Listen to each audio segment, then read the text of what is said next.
morning. It's 11:07 in the morning. I am driving up from Burnsville, Minnesota, up to Bemidji for National Drive Electric Week. They are doing a ride and drive pretty far up in northern Minnesota. Had a few errands to run this morning with my daughter. She had a doctor appointment, so did that, took her to school, cleaned up the car a little bit so it's not too unsightly for giving test rides this afternoon, and then was hoping to leave the house by 10 a.m., but closer to about 10:30 before I actually hit the road. I'm just through the Twin Cities right now on Highway 94, heading northwest, making good time now. Really, the traffic wasn't too bad that late in the morning. Last night I checked out a better route planner to see what the best way to get up there was. There is a Supercharger in Clearwater off of 94 here, and then there's also one in Baxter, Minnesota, which is about halfway up. Now, a better route planner had scheduled me to stop in Clearwater for like 5 minutes, but I left home with a little extra charge than I was expecting to, so I'm gonna go straight to Baxter and skip that Clearwater stop if I don't need a restroom break. Trying to make up a little bit of time after leaving a little late. That's all for now, just on the road and getting going. I got to keep on moving. Pretty windy, so I'm trying really hard to block the microphone. I'm here in Baxter, charging up as close to 100% as I can get in the time I've got. Gonna drive from here up to Bemidji, give some test drives, and then come back down here. I think there are some slower chargers in the parking lot of the electric company that's hosting this event, but I don't want to bank on that. I want to make sure I'm set regardless. So right now we're at about 94% and I need to get on the road in about 2 minutes.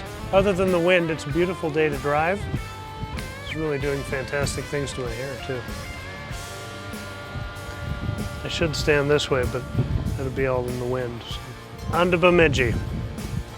We're in Pine River, about a half hour north of Baxter, Brainerd area, about 66 miles south of Bemidji, and making relatively good time. We're in an area where the road's gotten a little smaller, there's more stoplights, there was some construction for a little while, so it's a little slower going, but when you get on the big stretches, it moves pretty well.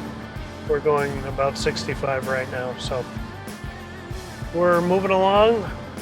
We're definitely getting further into the North Woods, so that's nice. I've never been on this section of road before, so it's always good to have a new road and a new adventure, and that's always exciting. I'm a little concerned about how many bugs are going to be on the car by the time I get to showing it at the ride and drive. I hope I get there with enough time to give the car a once over and clean it up a little bit. But it's been a pretty good drive so far.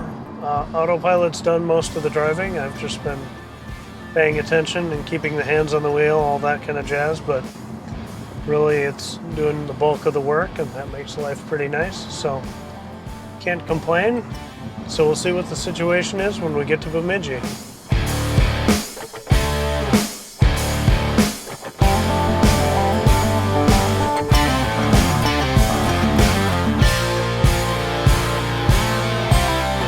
The event was great, gave thorough test drives, answered a lot of questions, talked to a lot of people. It was also fun seeing some of the other owners of the different kinds of cars. The i3 right next to me, a couple of Chevy Bolts, a Chevy Volt, Mitsubishi Outlander. I apologize if this lighting is a little terrifying. I'm back at Baxter. I got here with 9% state of charge. So a good variety of vehicles, 3 Teslas, 2 Model S, both 2015 models, mine and another guy's. Somebody else brought a Model 3 with a roof rack. That was pretty cool. One couple I was talking to for quite a while. You know, the lady was asking a lot of really in-depth questions and a lot of really thorough kind of questions that I had before we owned our Tesla. And I was just really impressed at how considerate she was being. You know, one question kind of led into another, well, what about this? Well, what about that? And by the end she was saying, well, I'm really surprised because I didn't think that these were like real cars, or something to that effect. that you couldn't just treat it like a regular car. One of her comments was, you know, what if you get stuck somewhere and you can't charge? And I said, well, yeah, that's a concern if you're out of, you know, the charge radius and things, but worst case scenario, everybody's got an outlet. Every house, every restaurant, every gas station, most convenience stores, you know, everybody's got power. So in a real bad situation, you needed power, you know, you just put on the 110 plug and get some miles from wherever you can. And that was another kind of light bulb moment for her, where she went, oh wow, yeah, there is power pretty much everywhere. And you know, even if you had to get a slow charge, you could get charge anywhere there's power. So I think it was a good night for her, at least, to see, you know, everybody talks about, you know, electric vehicles are the future, and you know, some people state it as like, oh, it's something that's going to be done to you, or you're going to get this you're going to have this terrible car, and you're going to hate it, and it's just going to be shoved down your throat. And really, once you get used to that ecosystem and you're used to plugging in instead of going to fill up with gas, you see how great these cars are and really how normal it is.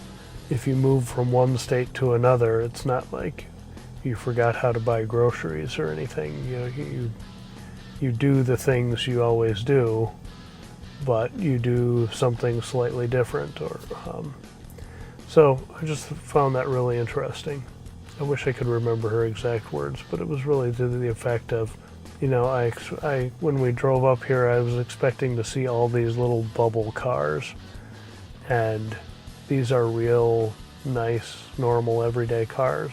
I thought that was really good insight, and hopefully, you know, she tells her friends, and they tell two friends, and they tell two friends.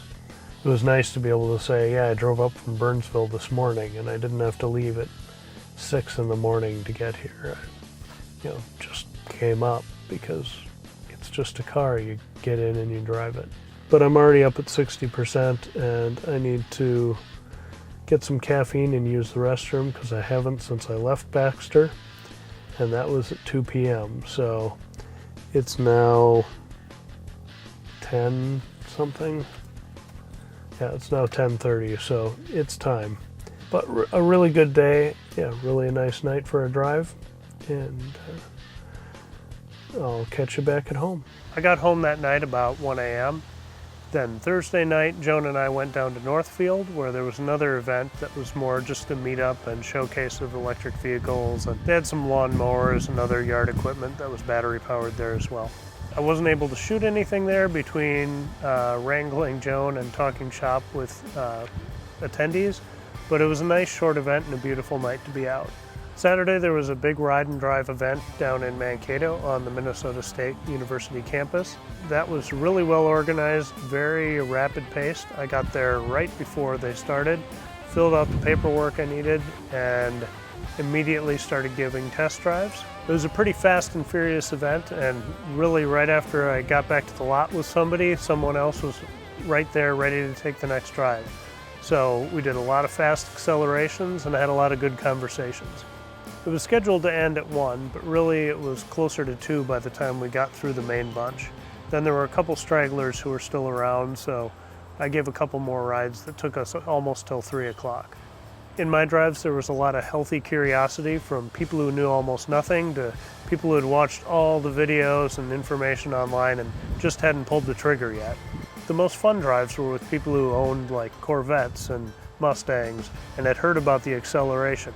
They weren't afraid to really put the hammer down, and it was so rewarding to see that big Tesla smile come across their faces and listen to the passengers start laughing as they were being thrown back into their seats. I had a blast, and although it was a longer day than I expected, it was really great that over 365 people got to ride or drive in an EV that day. I can't wait to do it again. It was a wonderful week full of a lot of great times with interested people. So thanks for watching, and have a great day.